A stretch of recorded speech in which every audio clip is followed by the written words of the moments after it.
Hello, everyone, and welcome. My name is Sasha Peterson. I'm the Managing Director of the American Society of Adaptation Professionals. You're joining us for the August ASAP webinar focused on the current state of adaptation resources and services. So thank you for joining us. Today I'll provide a brief overview of the webinar and an update on where we are with ASAP. Then I'll hand over controls to Missy Stoltz, who has graciously offered to host this webinar and provide an update on some of the research that she's been leading on the current state of adaptation resources and services. We'll then open it up and have a member discussion on the information that she provided, and hopefully this will be a great opportunity to ask questions with Missy, kind of help us explore the topic and move the field farther forward, see what we could do with the information that she has gathered. So just a quick background and update on ASAP. You are all likely ASAP members, but we have over 500 members now nationally. Breakdown is about 35% local, state, federal, and tribal government, about 30% from the nonprofit sector, 20% from academia or associated with an academic institution, and about 15% from the private sector. We have a new website and a pretty good geographic distribution. You can see here that it covers the gamut of the lower 48 United States plus Alaska and Hawaii.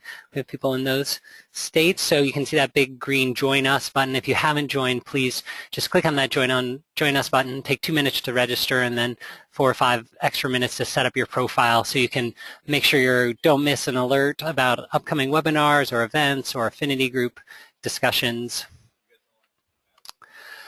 There are also opportunities to join ASAP at one of the regional climate adaptation conferences that are happening across the U.S. We've already been to the Northeast and the Midwest in Michigan. Coming up in a couple of weeks, we'll be at the California Adaptation Forum in Sacramento, and then the Pacific Northwest Climate Science Conference in September, and then down in Southeast Florida for their Regional Climate Leadership Summit. So if that's near you, please look at those opportunities and join us for one of those events and meet other ASAP members in person. You can also join us next month, September, for another webinar focused on the Carbon Disclosures Project recent report on city data and adaptation strategies, hosted by ASAP and led by Katie Walsh, who's also an ASAP member. So mark your calendars for that. Without further ado, I'd like to introduce Missy Stoltz, who is the chair of the ASAP Projects and Evaluations Affinity Group. She's also a doctoral candidate at the University of Michigan focused on urban climate resilience and what that looks like. And she recently led a project which she'll tell you more about on the current state of adaptation resources and services. So thank you very much. And Missy, I will hand it over to you. Excellent. Thanks, Sasha. And thank you, everyone, for joining the call today, the webinar. I'm really looking forward to dialoguing with you about kind of what we found in this research, knowing that it's certainly not comprehensive, not meant to represent the entire state of the field, but it's kind of a snapshot of what's out there, specifically what kind of resources and services are available to support local governments in their efforts to build more resilient communities. So with that being said, just a real quick check. Sasha, does everything look good? It looks good on my side, yes. All right, let's do it. So the project that we undertook was generously sponsored by the Kresge Foundation. And I'm going to tell you a bit about that. I'm going to break it into kind of 3 sections just to make it a little bit more digestible. And I'll apologize because there's going to be a lot of graphs, and some of them are a little detailed. So I'm going to spend some time trying to unpack these graphics. And of course, if you have any questions, we can dive deeper into some of the analysis. So first, I'm just going to provide a quick introduction to the analysis we did, trying to understand the resource and service landscape. We also did a survey of local government staff to understand what kinds of resources and services they're using, as well as what kinds of resources and services they need. And then I'll conclude with kind of the overall analysis and some results that came out of a convening of practitioners and resource providers that we had in May that really highlight some of the opportunities broadly that we saw for moving the climate adaptation field forward. So with that, here's, again, the lens that you should look at and that we looked at through this project was really trying to understand kind of the state of service and resources available to support local communities in their climate adaptation work. Now, we know that there are a lot of resources that are available that aren't specifically targeted to local communities that could be used by local communities. So we wanted to capture those. We also know there are a lot of resources that are targeted at other sectors of society, whether that's natural resource managers or that's state agencies, and those are very, very critical and important. But to try to begin the analysis of the state of the adaptation field, we picked local governments as the lens through which we were looking at the landscape. So that said, Kresge Foundation generously funded this work, acknowledging the fact that the Kresge Foundation is one of the primary philanthropic donors to building the resilience movement broadly. They are a sponsor of ASAP, and they're really a thought leader in this space. And they wanted to understand, in many ways, how their investments, as well as investments across philanthropic and government organizations, are moving the field forward. So to do that, we did an inventory of the resources and services that were provided by 89 organizations, and those were primarily nonprofit organizations or boundary organizations that kind of serve as an intermediary between different entities. So here, think of things like the Regional Integrated Science and Assessments that we have, the RISAs that NOAA sponsors. So we really, again, focused on nonprofits and these boundary organizations. We did analyze a few federal resources or federal organizations that provide resources specifically for local communities. So EPA State and Local Program, for example, was another organization that we profiled. And as we were going through these 89 organizations, what we were cataloging are any resources or services that they provided that could be locally or regionally relevant to climate adaptation work. And we organized these services and resources by a coding system. And I'll tell you a bit about that in a second. So this was kind of phase one of our research. In many ways, you can almost think of this as the top-down analysis, what's out there that could help local governments. But we wanted to pair that with a bottom-up analysis of understanding, well, what are local governments actually using? So the survey was done in partnership with ICLEI, Local Governments for Sustainability, the National League of Cities, NLC, and the Urban Sustainability Directors Network, USDN. And they sent it out through their members and asked for responses. And what we really were trying to look at, again, is what resources are actually being used on the ground, what resources are needed, what are the barriers that people are facing in terms of advancing their resilience work broadly. We also looked at where they were kind of in a traditional adaptation planning process. And we wanted to get a sense for what their visions of a resilient community were, because in many ways that allows us to think further into the future about where communities are heading, and then we can back out and assess whether the resources we're providing are appropriate to helping local communities meet their visions of where they'd like to go. So overall, we had over 200 local government respondents. Some questions had 290 respondents, and some had 210, so we're averaging around 200 respondents. And then the last phase that I'll talk about in the analysis was bringing together a number of service providers, the folks that are providing these resources and tools, et cetera, with local practitioners to ground truth the research and make sure that it was accurate, but then also, and much more importantly, to kind of ask the so what question. So what's next? Where do we go as a field? And what does this research help tell us about where the field is and where it should evolve towards? So I'm going to dive into each three of these in a little bit more detail now. The first portion of the research, which was undertaken by a number of graduate students, both doctoral students as well as master's students at the University of Michigan, in tandem with local governments, was this coding of the resource landscape. And of those 89 organizations I mentioned that we coded, we found over 3,400 distinct resources or services that were being provided. So many of you probably have heard before that the landscape feels overwhelming, perhaps a little muddled, and I can tell you as someone who works in this space and has for about a decade, I would say about 50% of the resources that we came across in our coding I had never even heard of before. So the landscape is enormous, and again, this is only 89 organizations. This isn't every organization that I'm sure is represented even on this phone right now. So we know the landscape is enormous. And the way that we coded, as I mentioned, we coded these resources. We developed a code book to guide our analysis to make sure that we had kind of reliability across all of our different coders and how we were viewing things and categorizing them. But it was really critical for us to develop our code book with local practitioners. And the logic here is if we're trying to create resources that support local governments, then we should be categorizing those resources in the way local governments access those different resources or services. So with local government stakeholders for about 2 months, we worked on developing the code book, really being critical about how we classified things and the different categories we used. But broadly speaking, we coded resources in these 5 buckets. We coded them by the type of resource, by the phase of the planning process that resource supports, by the climate impact that's addressed by that resource, by the sector, if any, of operation at the local level that's relevant or supported by that resource, and by the geographical area that's covered by that resource. Before I show you guys the results, I will say we also had kind of a generic category because some things aren't specific for a geographical area, for example, or for a sector. They could be used by multiple sectors. So when that was the case, if it could be used literally by any sector that we had identified, then we would tag it as generic. So this is our first snapshot of the results here. And I'm going to spend a few minutes on this because I know this is kind of the meat of what we're looking at. So of the 3,400 resources that we found, generally speaking, everything was coded only once. There were about 15 items that actually got multi-coded just because they kind of fell in multiple categories. But generally, they were only tagged once for type of resource.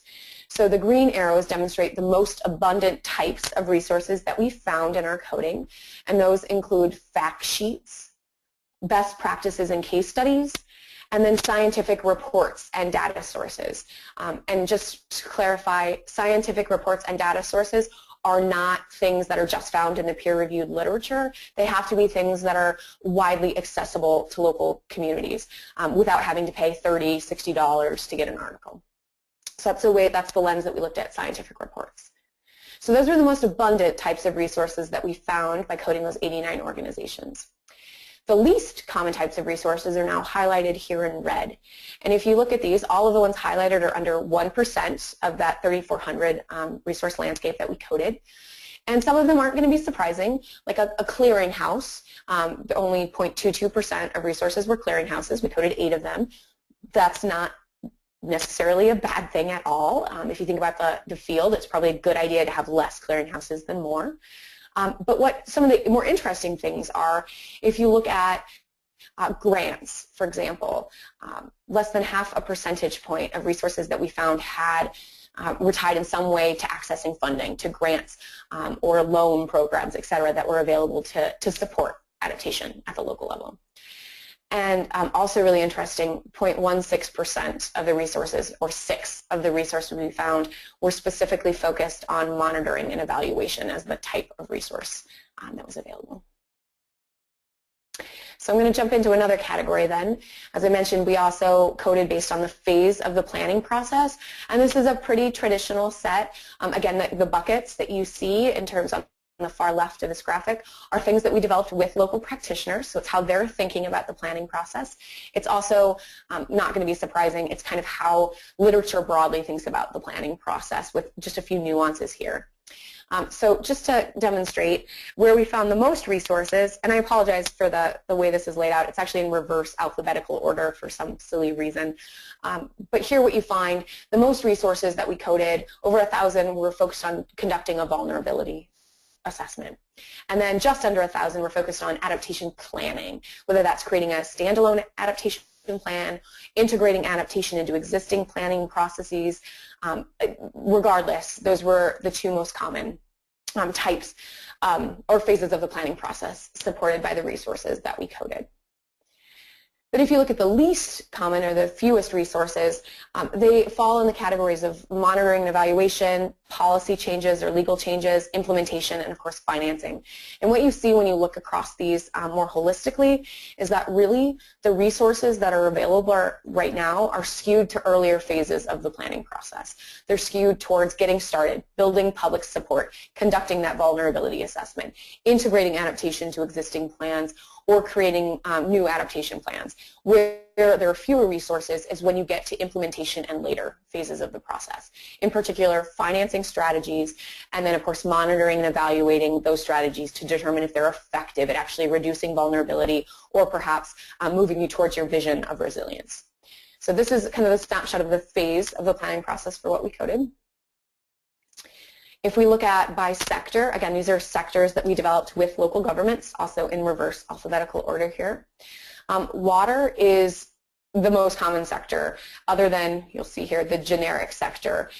Again, generic meaning that the resource itself wasn't tagged as being specific to any particular sector. It was applicable across all of the sectors that we have available. So by far and away, the most common resource by sector is generic. It's not specific. But if we had to identify a specific sector being supported by the resources available, it's the water sector. The sectors with the fewest resources identified include engineering, solid waste, legal work or legislative issues, agriculture, health, and vulnerable populations. And again, as I mentioned, generic was the largest, but if you look at the absolute numbers, 40% of the resources were tagged as non-sector specific. And if you do the math and add these up, you'll notice that some of these, this doesn't add to 3,400 because we were allowed to multi-tag. So some resources, for example, might be specific to water and transportation systems. So it would be co-tagged as being relevant to both of those sectors. Okay. I also want to show you really quickly by impact. And this is, again, how we kind of looked across the different resources to see what vulnerabilities or types of impacts they were helping communities prepare for or mitigate against. And what we find is that stormwater or flooding issues, as well as generic, are the largest categories that we have across the board here. So again, similar to the last slide, a number of resources are not specifically targeted towards a given impact. They're designed to be useful across multiple types of impacts, hence why we see over half the resources falling into that generic category. When you look at what's the least common impact that's addressed by the resources that we coded, you find that forest fire and extreme heat are the least served. And perhaps what I find really intriguing about this is if you look across mortality figures or death figures, we know that the number one killer of people is heat. All of these other things may be more visceral and easy to understand and easy to see, but heat is the number one killer across all of these different impacts. And it also is the second least common type of resource that was supported by the resources and services that we coded in this analysis. So I'm going to transition now to the second phase of that research that we did, which was this local practitioner survey. And again, the intent here was to ground truth what resources are actually being used, because we know that all 3,400 of those resources can't be the most popular resources that are out there. So let's understand where our vanguard communities are in terms of resource use. So this is a snapshot of who actually took the survey, and they're clustered together. Our largest category of people, 86 folks, were from energy, environment, or sustainability offices. They're clustered together. And then our second most common was elected officials. And a lot of that came from the National League of Cities, as I mentioned, ICLEI, Local Governments for Sustainability, and the Urban Sustainability Directors Network were the networks through which we administered this survey. And if you look across this, it's not necessarily surprising when you look at the composition of their memberships. In many ways, it sort of mirrors what we have here. USDN and ICLEI tend to have their members be sustainability directors, environmental officers, or public works folks. And then National League of Cities tends to work most directly with elected officials. So it's kind of a nice mix of different perspectives that we're eliciting from the survey. One of the questions we asked was, what's motivating adaptation action in your community, if anything? So we gave them a chance to say, of course, nothing. We're not doing anything. But I took those out for the purposes of this graphic. And what we found is that regardless of whether they were an elected official or they were a staff member, the most common motivator for action was political leadership. So 124, well over half of our respondents indicated that this was the most important reason that they were acting. Other common reasons are knowledge of the future impacts that are going to affect their community, having the community support needed, recent experience with the disaster, and then economic development opportunities. The least common motivators for action included things like funding availability, addressing inequalities, and gaining a competitive advantage in their communities. And communities were able, or respondents were able to select multiple motivators for action. just want to pause here. I should have done this at the beginning. What I'm sharing with you right now, we are working on a few different documents that summarize these results. One is a white paper that'll be out fairly soon, kind of high-level analysis of what we did and why we did it. And then we're also working on a series of what we hope to be peer-reviewed publications that we will make freely available to everyone. We'll make open source that dive much more deeply into our analysis and our methods for this. So what I'm giving you is kind of the higher level overview of the work. But if you would like, I'm happy to share with you the more detailed results just as soon as we publish those documents. So this graphic's a little confusing, but this kind of gets at the heart of part of that survey, which is what's being used by local practitioners. So this question asks them to identify how frequently they're using different types of resources. And you'll notice these are almost identical to the types of resources that we coded in our analysis. I should also say the survey was similarly developed with local government stakeholders. We also use the Center for Statistical Research at the University of Michigan and some of their social science researchers who are specialists in survey methodologies to make sure we developed a robust survey that wouldn't be biasing or leaning. So here, what you see, just a really quick overview of this crazy graphic. The red indicates that a resource was tagged as rarely or never used. A yellow, kind of medium, was occasionally used by the respondent, and a green indicates it was a frequently used resource. And so the way the graphic is structured, the things on the top are the most frequently used, because I grouped this by a frequency of use, and then down to the bottom, where you get least frequently used. So looking at this analysis, what we find is that the most commonly used resources include best practices and case studies. They include each other. So it's local peers. It's actually calling one another, emailing one another, having kind of direct contact with what their peers are doing. And it's scientific reports or articles that are being created. If we reverse and look from the other end, the least common types of resources, and these are your red bars, include things like social media, software, and consulting firms. You can also see the yellow bars indicating occasional use. The highest ranking things for occasional use include things like fact sheets and newsletters and trainings and workshops when they're available. Moving on, well, not quite the same general color scheme, but close. Here what we have is a look at the barriers that were identified to why people aren't moving forward with adaptation, whether that's planning or whether that's action. So we asked, and I don't have this graphic, I'm happy to share it, we asked where they were right now in the adaptation process, and then we asked them what's preventing them from moving forward. So for some communities, it may mean that they haven't started, and their identified barrier is what's needed to get them to start thinking about adaptation. To others, it was they have an adaptation plan, but they're having barriers to implementing that adaptation plan.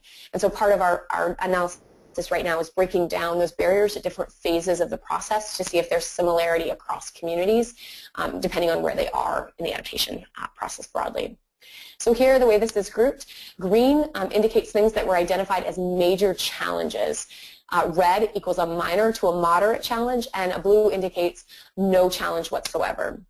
So the most common challenges that we find are funding to actually do adaptation work, as well as staff time, allocating the right amount of time, the right amount of people, et cetera, to do the work, regardless of whether or not you think it needs to be done. There's just not enough capacity, financial and physical capacity to do this work. And then kind of the second bucket that we see here, and just to point out, over 50% of respondents answered that capacity, funding, or staff capacity was an issue.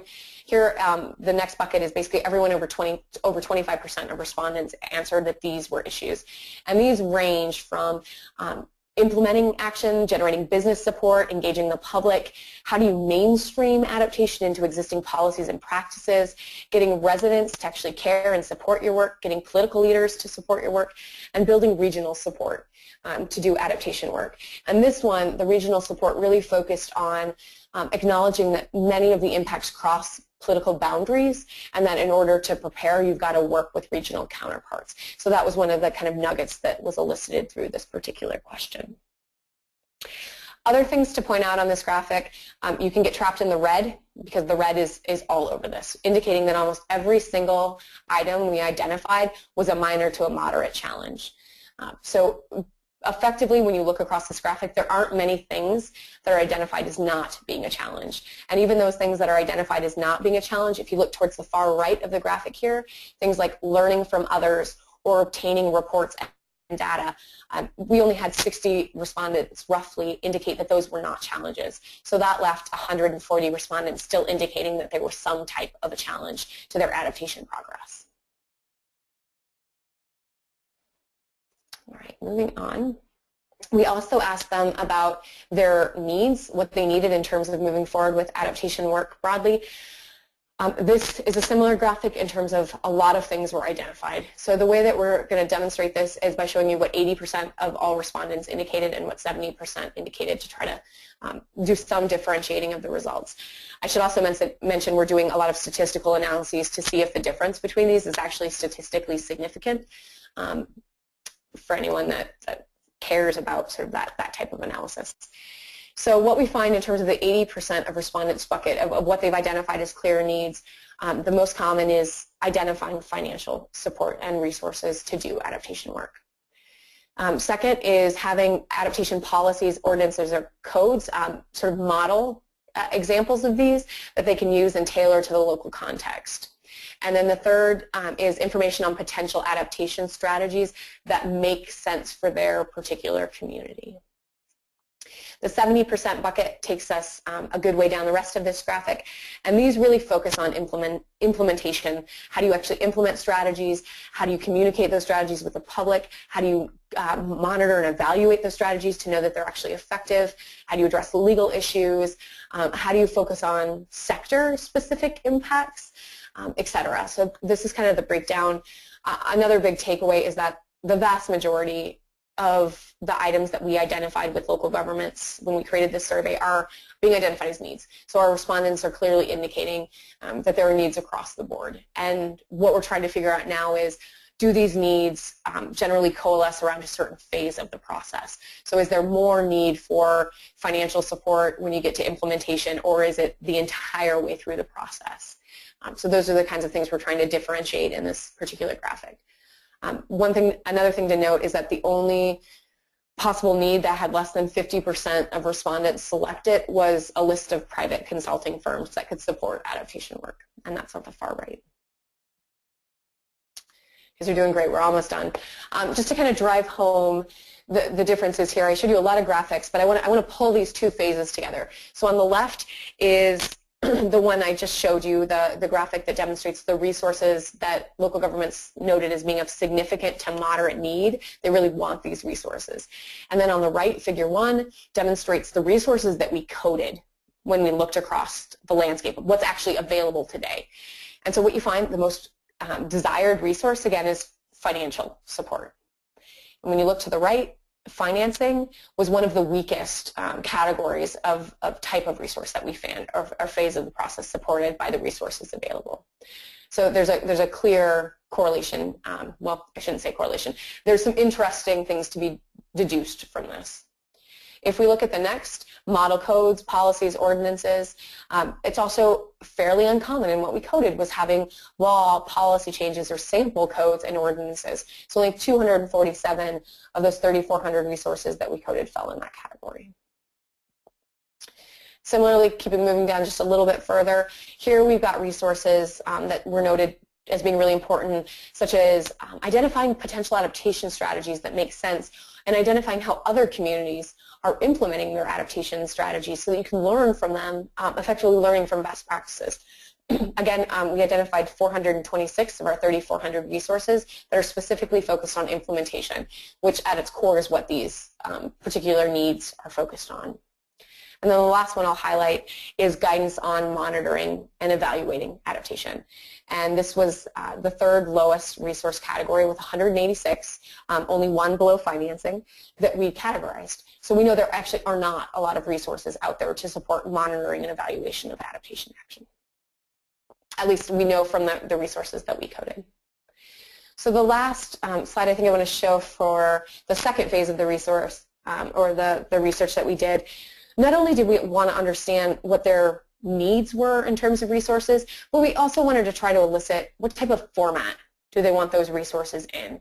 And so here what we found is that 80% of our respondents want things virtually. They want things on websites that they can easily download and access. It's probably not a surprise to many of you.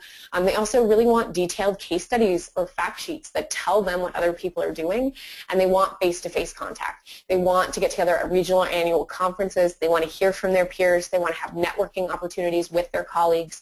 That face-to-face collaboration is really important based on what we're hearing from survey respondents. The least desired formats, however, include things like social media and blogs, as well as email listservs and digests. So while they're not the most desired, they do serve a certain base of the population. They're just not as universally applicable. This becomes really important when you think about the way we may find that we have a lot of resources in a certain category, and we may not understand why they're not being used. And so what we're hoping to get at here is to say, we actually have a lot of really good resources. We just have to change their format because they're not meeting stakeholders where they are. They're not in a structure that makes them useful or usable to the end users we're aspiring to reach. So that's really what we're eliciting through this question, is how do we make what we already have more useful or usable? So to summarize here, we have the highlights of these two phases of the research really talk about the fact that commonly used resources are often the most abundant types of resources. So if you go back and look at these slides again, and we can do that, case studies, fact sheets, and scientific reports and data sources were the most commonly type of resource, the most common type of resource we coded. They're also commonly used. So there could be some relationship there. The most abundant is the most used. Resources that were coded support earlier phases of the adaptation planning process. So it appears that we've got a lot of resources that perhaps are doing a good job at getting people to do vulnerability assessments or build public support. But we have fewer resources at the later phases of the planning process, really focusing on how do you implement, how do you finance, how do you monitor and evaluate. Additionally, few of the resources address a specific climate impact or a specific sector. They tend to be generic resources that are applicable across multiple sectors and impacts, and that could be great. It may also mean that there's a gap or an opportunity to develop some sector or impact-specific resources. This needs to be further probed to understand if that would actually be useful, but right now we know that we have a lot of generic resources and not as many specific resources in these categories. In terms of resource use, the lowest rate of usage is actually for software, which probably is not a surprise because we don't have a lot of adaptation-related software that's available, at least not that we coded. So again, a similar disconnect here, or a similar connect where you don't have a lot of usage of things that there aren't a lot of resources available in that category to support. And then I think I talked about the generic one broadly. Again, a lot of resources are generic, not falling into main buckets or categories are easily classified. And then there are some identified needs that are already being filled by existing resources.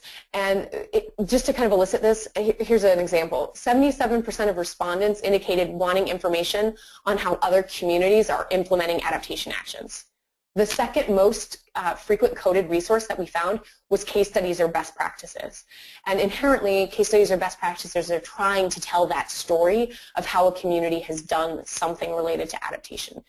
So the good news is it looks like we're attempting to fill this void. The question becomes, though, are case studies and best practices doing the trick? If people still want this information, is it because they don't know where the case studies or best practices are, or they don't know how to access the ones that are already available, or is it because we're not telling the right stories to meet their needs, or is it that case studies and best practices in the written form aren't the right format to meet stakeholder needs in this category?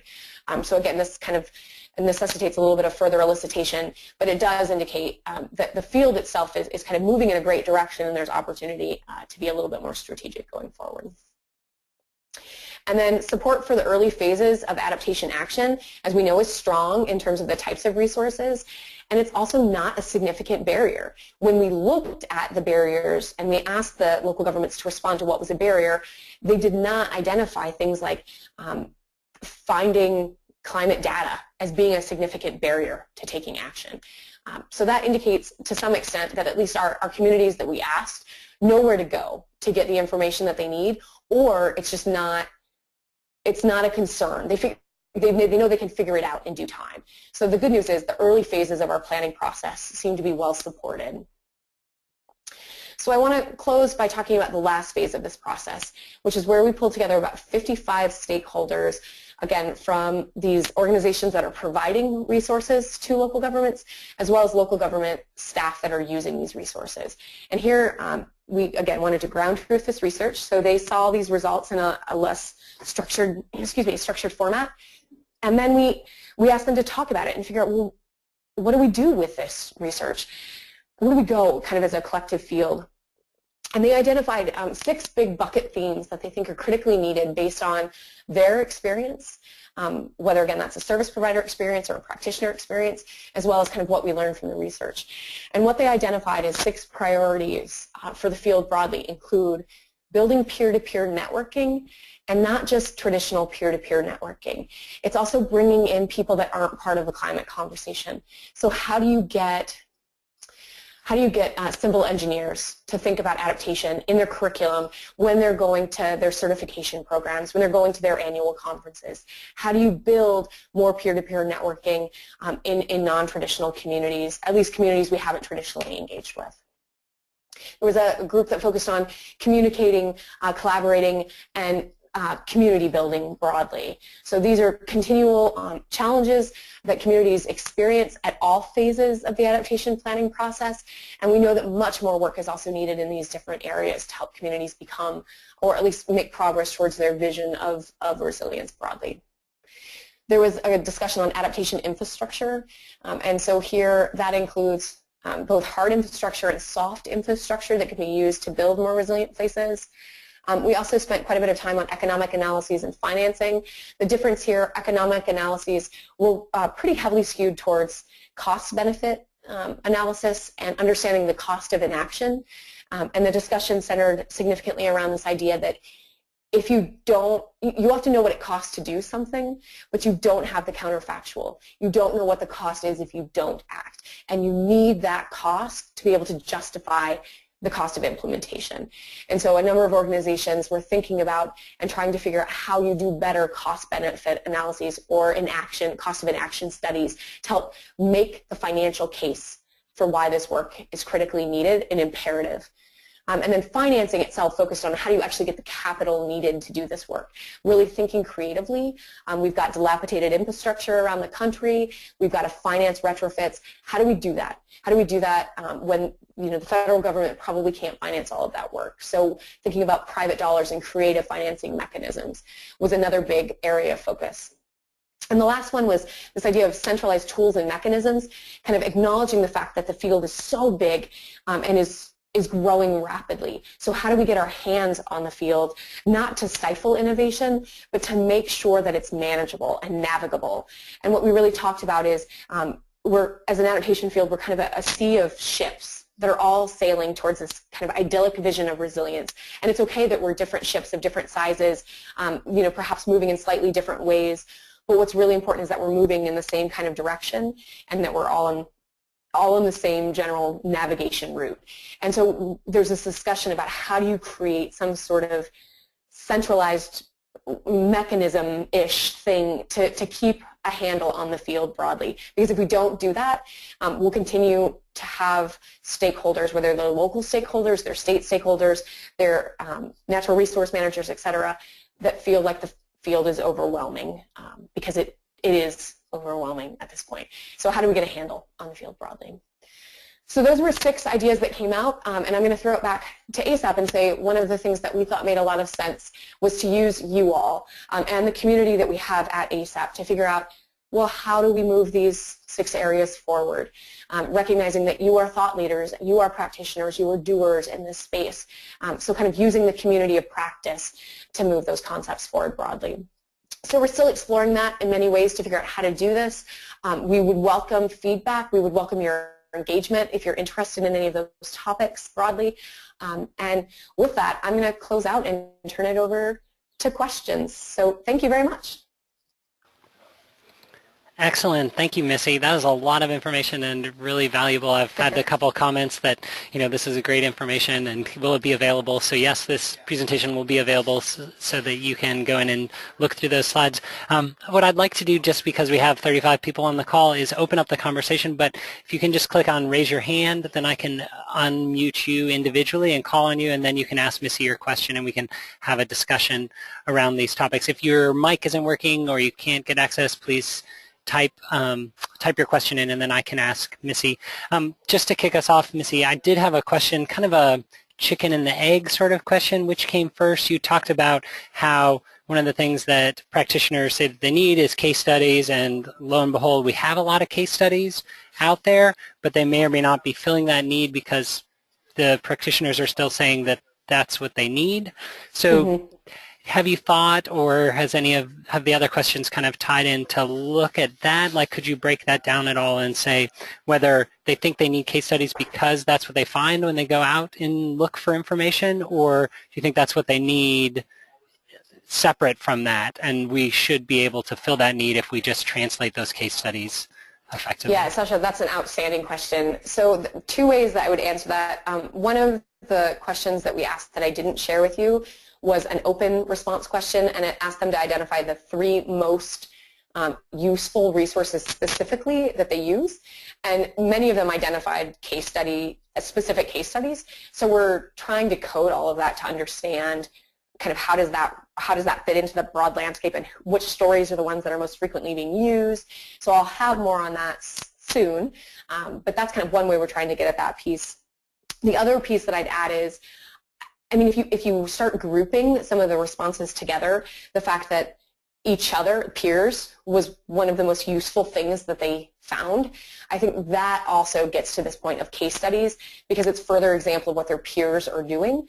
And I think that makes the political case stronger, which is one of the primary motivators that people have for taking action, having that political support.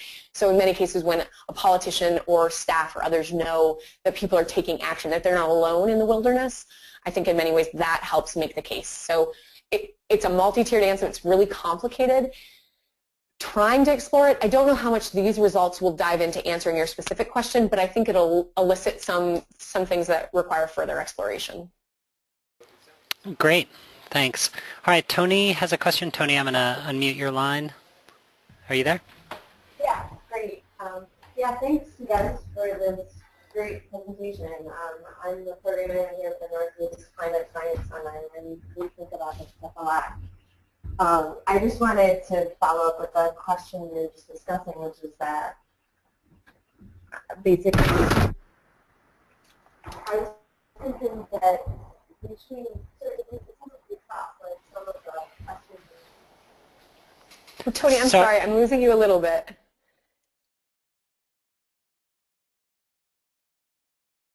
Oh. Tony, are you still there? All right, sorry, while we try and get Tony back, there were a couple of questions, Missy, about is there a great list of these resources somewhere? Are they available? Will there be an opportunity to access them? What an outstanding question. I'm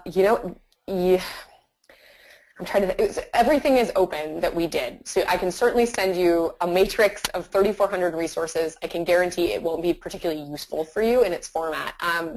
Part of the discussion that we're having with some of those clearinghouses that were coded was to figure out how we get the resources we found into those clearinghouses so they're much more useful.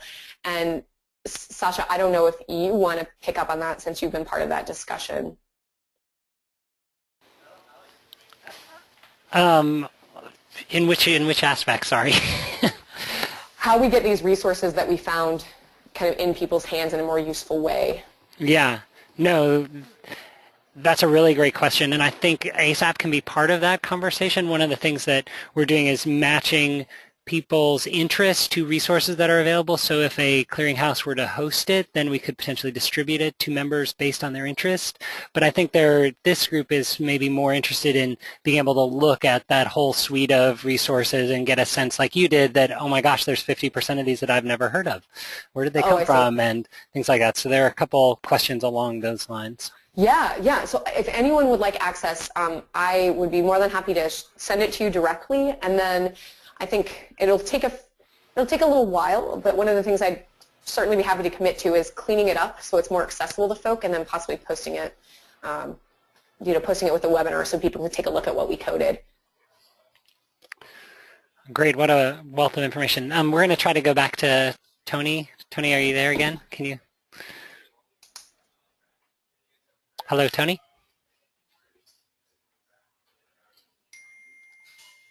Oh, no. Oh, no. There's another, Natalie Augusto Filione had a question and said that she didn't know if her mic was working or not. So I'm going to try and unmute her, and if it's not working, then I'll ask her a question. Natalie, are you there? Can you hear me all right? We can hear you. Yeah. Fantastic. Hi. So great to reconnect with you guys. A question that I had was about the difference between the end users and the folks that are in positions like me that are trying to support municipalities and to encourage municipalities to take action around climate adaptation. So is there anything about the research, and apologies because I did join late, I was in a meeting, but is there something about the research that could give direction to folks like myself that are trying to sort of create guidelines and create tools and resources in service to the needs expressed by municipalities? Yeah, Natalie, great question. So there's two things. In many ways, why we did the analysis the way we did it is the resource landscape that we coded, that first part, is kind of what I'll call us, the service providers, think that is needed in the field. And then the survey itself is really the ground truthing with local practitioners. So I say the survey is probably one of the richest sources of information to validate that what's happening is really kind of meeting, what we're providing is really meeting the needs of local practitioners. And then the third piece, which I didn't go into as much detail, but is really spelled out in the white paper we're working on, is that workshop where we brought together the service providers with the practitioners. And we had some moments where, people sort of said, I think what you're saying is really interesting, but as the city of Baltimore, I don't want that. Or as, Ann Arbor, that's not useful for me. And so I think there was a richer discussion about disconnects that might exist in the field. But also remember that people need things at different parts and different phases of the process. So some of that will be elicited in the white paper to kind of talk about where people said there was a disconnect between what's available and what they need and how that corresponds with where they are now versus where they were 10 years ago or where they'll be in 5 years, if that makes sense. Absolutely. So just the follow-up question is whether or not the survey responses, even if you sort of were able to share those in an aggregate sense so that different regions could understand how the responses vary? Yeah. Yep. So that's one of the papers we're working on right now, and we asked a whole bunch of different demographics so we can group them. We asked their geographical area, their size, where they were in the planning process, their political structure, those kinds of things, so we can say in the Northeast it's actually different than the Southwest in terms of where people are and what they want. So stay tuned. That's absolutely coming. Fantastic. Thanks. Yeah, thank you. So Beth Gibbons had a question. Beth, I don't know if you would like to ask it directly. I'm going to put you on the spot and see if you do.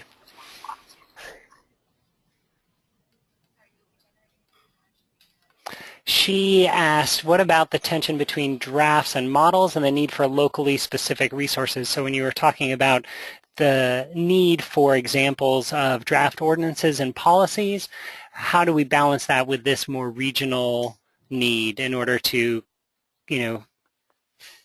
tailor information to a specific context? Yeah, that's a great question, and I can also turn. I might if we have a few moments, kind of turn this back on you, Sasha, and Beth, because you were both at this convening that we had in May. But Beth, as you know, this is one of the things that was kind of it was a tension point, and as we had been diving deeper into the survey, what we found is that people want model drafts and ordinances, but they also acknowledge that they need to be contextualized. So they kind of want something as a baseline from which to build upon. Most of the communities that answered this and then provided comment did not indicate that they expected to take it verbatim. It was just a launching point, mostly a time saver, so they didn't have to kind of recreate the wheel. And I think we see some of this when you look at, for example, Georgetown Climate Center right now is working with communities to overcome legal barriers to climate change, and they're sharing it's very specific to a given community, but then they're sharing what they did in that community so others can utilize that resource, that model code, that legal change, et cetera, and possibly replicate it. And that seems to be, that was actually noted quite a few times in the survey as a specific type of resource people were using. So I think to your point, there is a tension, but it seems to be well acknowledged that these model codes, policies, ordinances are meant to be kind of baseline from which to build. Yeah, I think that's a really good point, and I've seen it starting to be used successfully within a regional context. So places like the Southeast Regional Florida Climate Compact, they are working together to develop some model language that could then be adopted by the 4 counties or the 109 municipalities in that region and kind of help guide that. Not to say that it wouldn't be tweaked or changed for that specific municipality, but to have that baseline to work from, I think, is definitely valuable. It's also being done in New Jersey with the Sustainable New Jersey context a bit. Another question from Tom. Let me unmute you here, Tom, and then I'll hand it over to you. Tom, can we hear you? Yeah, can you hear me? Perfectly. Hi, well, thank you so much. It's really helpful, and it strikes me that you've done a good job of documenting just how true it is that this issue is really bigger than any of us individually, and how important it is to understand kind of the segmented needs of the end users of the information, and also the fact that folks who can help have different skills and opportunities to do that. And like lots of other organizations, I think we sort of fit into that mix and see areas based on this where we could help close some of these gaps. What's the best way for us to offer to do that, whether it's partnering with you or in other ways, because we'd love to contribute where we can in a targeted way. Tom, that's great, and I think there's no limit to the opportunities that we have. At the very top of my head, the first 2 things that come to mind are I think we have a very clear need for organizations to collaborate with each other, especially organizations that don't traditionally collaborate, so that we're not necessarily creating more resources, we're just creating better resources. So I'd say, seeking out those types of partnerships with perhaps even some of your competitors to try to move forward together collectively is really important. The example I'll give is, again, the survey that we did with ICLEI, National League of Cities, and USDN was the first time those 3 organizations had collaborated on something like this. That's a really important thing for this field, especially for local communities. So I think we need more of that. The second really actionable piece is those 6 topics that I mentioned before. Oops, sorry, let me see if I can pull it up here, that came out of the convening with practitioners and service providers. I think we've got a lot of work to do, but these are some of the ones that I think are probably time is ripe to try to tackle some of these 6 issues. So if you're interested in any of these, I think we have space. We've talked about it, possibly putting up little thought groups at ASAP and maybe putting together some proposals to figure out how do we tackle this as a community. So let us know if you're interested. Well, absolutely, and just let us know who specifically we should follow up with. Yeah, Sasha, we can maybe follow up if that's okay with some more detail. Yes, absolutely, and ASAP would be happy to host those conversations or find a way to provide a platform to move each of those topic areas forward, so that would be great. I know we're almost out of time. I do want to get to one question back from Tony. She was wondering if you think that the focus or the lack of focus on federal agencies in this, like how would that have complemented or affected the results? Yeah, so that is the second piece of research we hope to do going forward. We actually were working with CEQ, and CEQ did, Council on Environmental Quality, did an analysis last summer of federal resources that were available to support adaptation. They just coded it differently than we did, and we didn't have enough time to translate all of their coding into the way that we had coded it. So the hope is that we'll actually pull all of those resources as well and integrate them into future analysis, so we'll have federal resources. I will say we did code a number of NOAA divisions, FEMA, CEQ, and a number of EPA divisions. Intentionally, we picked those who work most directly with local governments. So it's likely that the results will change and will vary. I don't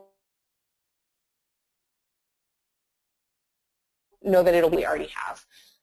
I doubt that we would see, for example, I doubt that we would see a massive transition to later phases of the adaptation planning process being supported when we added federal agencies.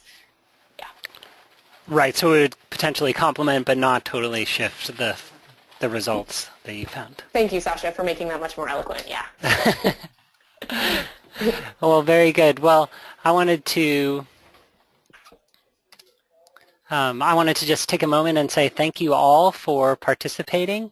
I really appreciate everybody being here and being part of this webinar. I particularly want to thank Missy for hosting it and sharing these results. I feel like this is a great next step, and it'll be interesting to continue this conversation both through ASAP and as the field as a whole. I also want to thank Kresge and MacArthur for their generous support of the American Society of Adaptation Professionals.